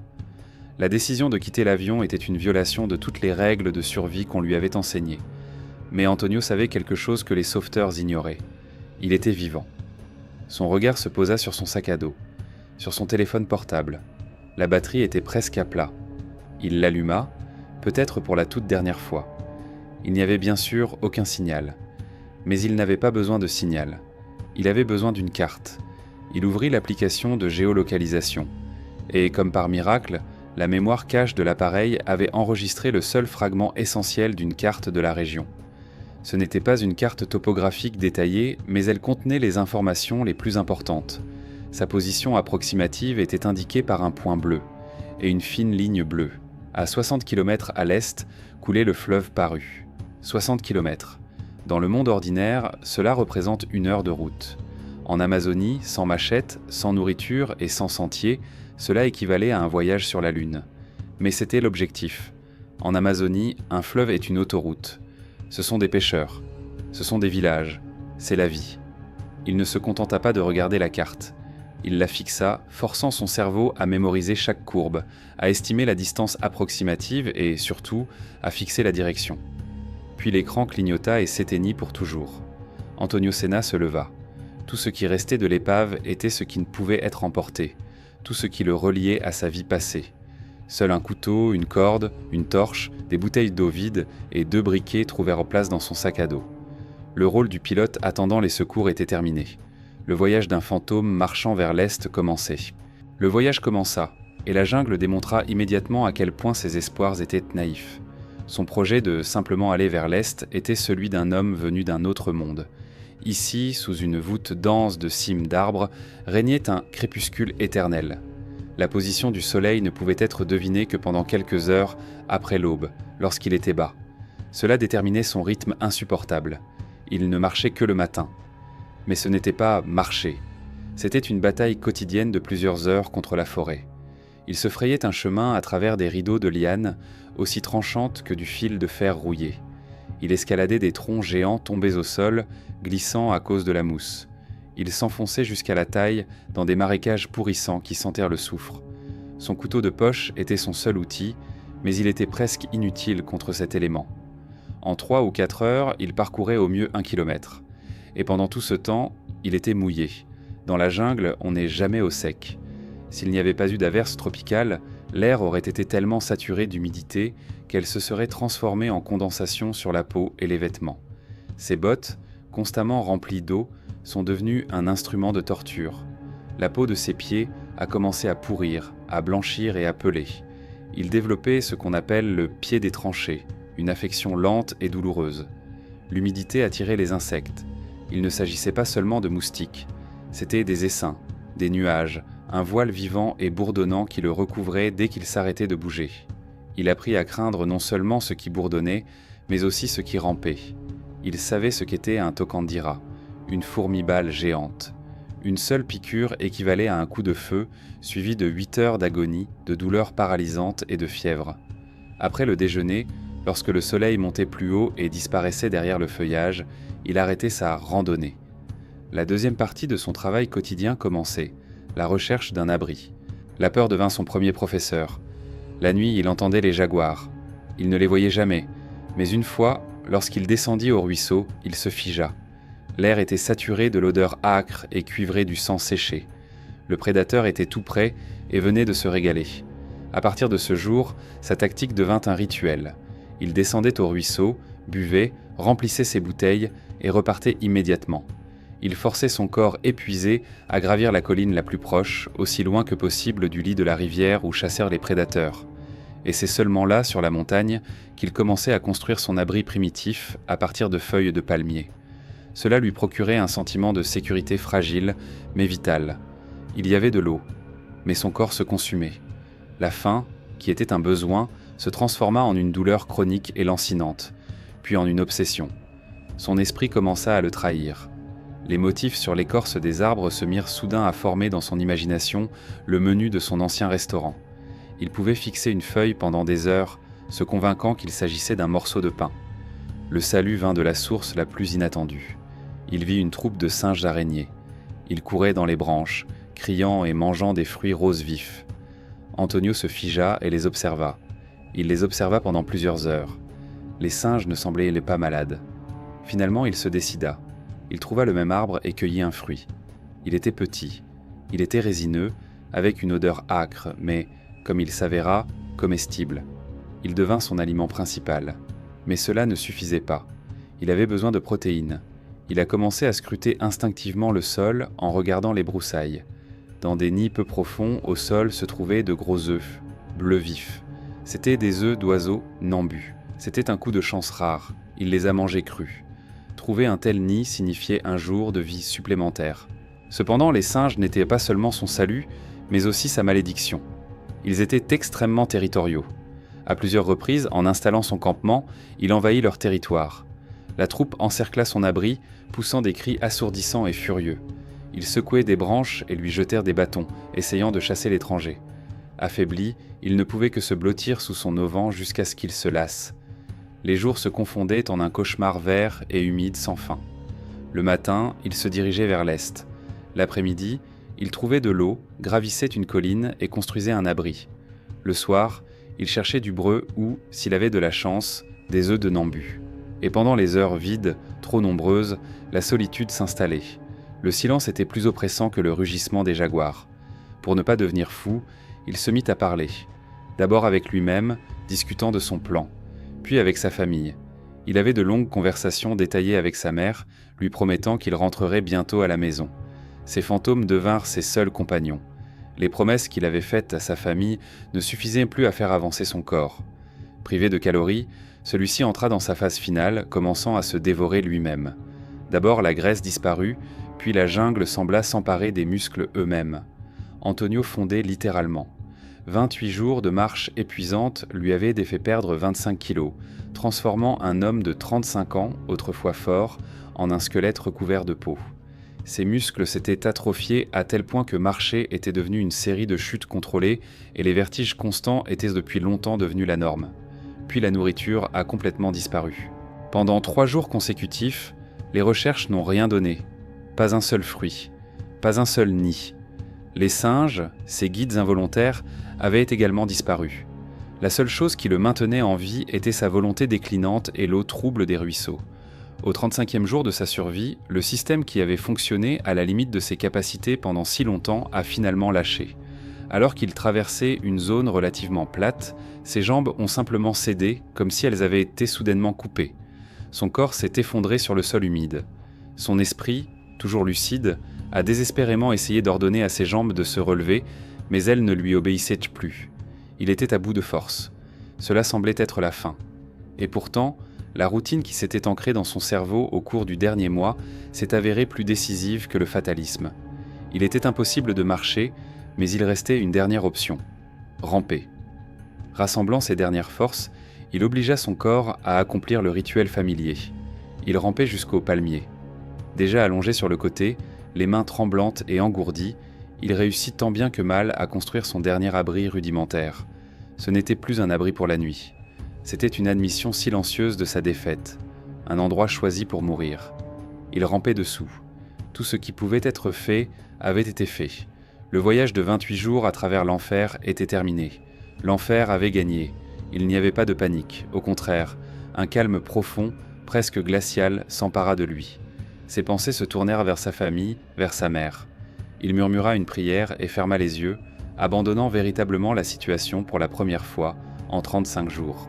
Il était allongé dans un silence assourdissant, dans cet état crépusculaire où le corps s'est complètement abandonné et où l'esprit commence à s'éteindre. Et à travers ce bourdonnement de fatigue dévorante, quelque chose de complètement étranger le transperça comme une aiguille. C'était un son qui n'avait pas sa place dans cette forêt. Ce n'était pas le rugissement d'un jaguar ni le cri des singes, mais un crissement aigu, mécanique et intermittent. Le bruit d'une tronçonneuse. Pendant une fraction de seconde, sa conscience s'est réveillée, mais elle s'est immédiatement évanouie à nouveau. Son cerveau, épuisé par 35 jours de famine, lui avait déjà joué de nombreux tours cruels, lui faisant voir des festins et des banquets sur les motifs de l'écorce des arbres. Rien ne garantissait que ce son n'était pas une autre hallucination, la dernière, un salut d'adieu de sa conscience mourante. Le bruit s'arrêta, le laissant dans un silence encore plus profond, mais reprit une minute plus tard. Il était trop régulier, trop méthodique pour être une illusion. Il était réel. Il y avait des gens là-bas. Antonio leva les yeux vers le ciel, où le crépuscule s'installait déjà à travers les rares trouées dans la cime des arbres. Partir maintenant, dans son état, dans l'obscurité, signifiait une mort certaine. Il s'était perdu, était tombé dans un ravin et s'était cassé la jambe à 2 doigts du salut.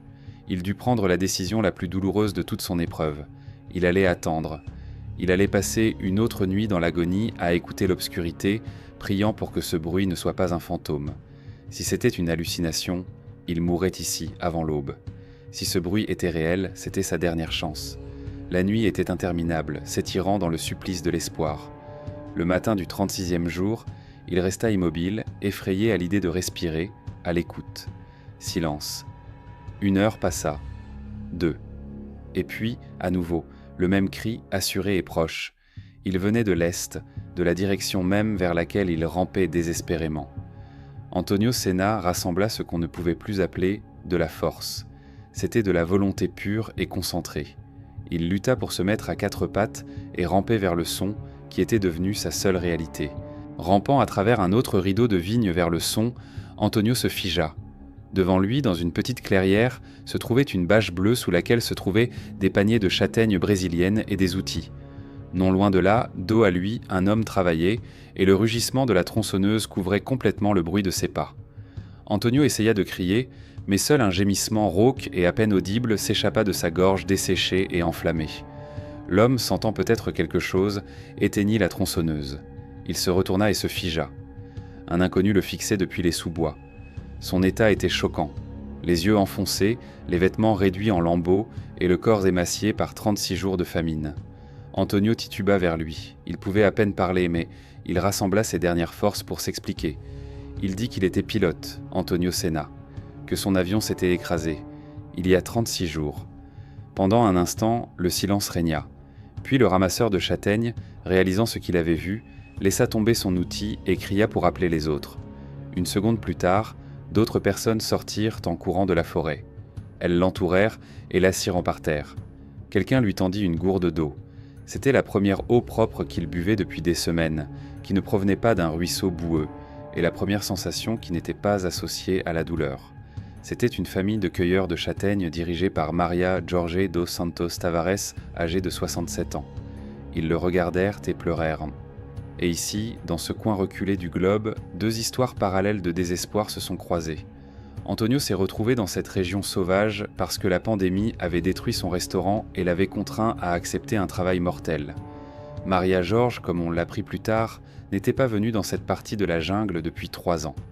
Elle et sa famille étaient revenues ici, dans cette région dangereuse et reculée, uniquement parce que son mari était mort pendant la même pandémie, laissant la famille criblée de dettes. 2 victimes d'une catastrophe mondiale poussées au même endroit dans la forêt sauvage pour se sauver mutuellement. Maria le traitait comme son fils. Elle lui donna immédiatement des vêtements propres et de la nourriture, un peu de manioc bouilli et des châtaignes. Cependant, elle le nourrissait petit à petit avec une attention maternelle, sachant qu'une grande quantité de nourriture tuerait son corps émacié. Maria avait un émetteur radio amateur dans le camp. Elle contacta sa fille Myriane dans le village le plus proche, l'Aranjal do Jari. Myriane appela immédiatement Rolène, la mère d'Antonio. La première réaction fut prévisible. Rolène ne la crut pas. elle décida qu'il s'agissait d'une blague cruelle et inconcevable. Son fils était mort. L'armée de l'air brésilienne avait officiellement suspendu les recherches une semaine auparavant. Les sauveteurs, qui avaient entendu cela à la radio, comprirent ce qui se passait. Ils demandèrent à Antonio quelque chose que seule sa famille pouvait savoir. Par l'intermédiaire de Myriam, ils transmirent un seul mot à sa mère par radio, le surnom de son chien, Gancho. Il y eut un silence à l'autre bout de la ligne qui sembla durer une éternité. Puis vinrent des sanglots mêlés d'incrédulité, de choc et d'un soulagement sans bornes. La machine de sauvetage, qui avait été arrêtée quelques semaines auparavant, se remit en marche. Mais cette fois, ce n'était pas l'armée de l'air brésilienne. Le signal avait été reçu par la police d'État. Quelques heures plus tard, ce qui semblait être un autre rêve pour Antonio, un hélicoptère de la police apparut au-dessus du camp des cueilleurs. Les pales de l'hélicoptère fendaient l'air au-dessus de sa tête. Antonio, trop faible pour marcher seul, fut soigneusement hissé à bord. Décollage. À travers la fenêtre, le tapis vert de la jungle qui avait été sa prison pendant 36 jours commença enfin à rétrécir et à s'éloigner. La nouvelle de son sauvetage s'est répandue plus vite que l'hélicoptère.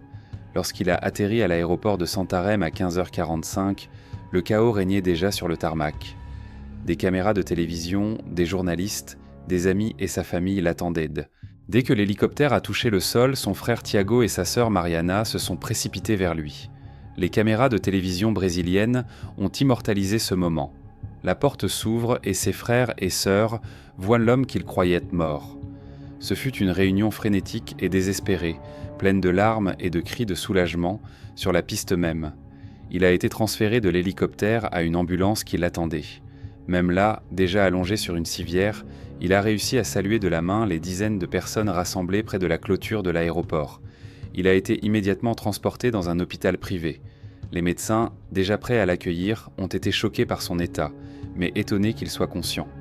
Le dossier médical établi ce soir-là consignait les faits bruts mais choquants. Les 36 jours de survie d'Antonio lui avaient en coûté 25 kilos. Son corps était dans un état d'extrême déshydratation et d'épuisement profond. Il a immédiatement été mis sous perfusion pour compenser sa perte de liquide et de nutriments essentiels. Antonio Senna, 36 jours plus tard, était sain et sauf. Le 20 mars, après plusieurs semaines de convalescence intensive à l'hôpital, les retrouvailles tant attendues avec sa mère, Rolene, ont eu lieu. Antonio Senna, dont les mains tremblaient encore visiblement, regardait le monde avec un regard neuf, essayant de comprendre toute la profondeur de ce qui s'était passé. L'homme qui était monté à bord de ce Cessna le 28 janvier n'existait plus. Ce vol était un compromis avec sa conscience, un vol qui transportait du carburant diesel pour détruire la forêt. Mais son retour, le 6 mars, est devenu l'histoire d'un homme sauvé par la forêt elle-même. La jungle qu'il avait indirectement contribué à empoisonner a fini par lui offrir tout ce dont il avait besoin pour survivre. Il a pu s'approvisionner en eau potable dans les ruisseaux lorsque ses propres réserves se sont épuisées. Les singes lui ont littéralement montré où trouver de la nourriture en lui apprenant à manger le fruit breu. Il a trouvé des protéines précieuses sous la forme d'œufs bleus, nambu, et s'est abrité sous de larges feuilles de palmier. Cette expérience de survie de 36 jours s'est transformée en une véritable renaissance. Il a profondément compris que l'Amazonie n'est pas seulement une ressource. Comme il le dira lui-même plus tard, ce n'est pas une seule forêt, mais 4 ou 5 forêts différentes entrelacées.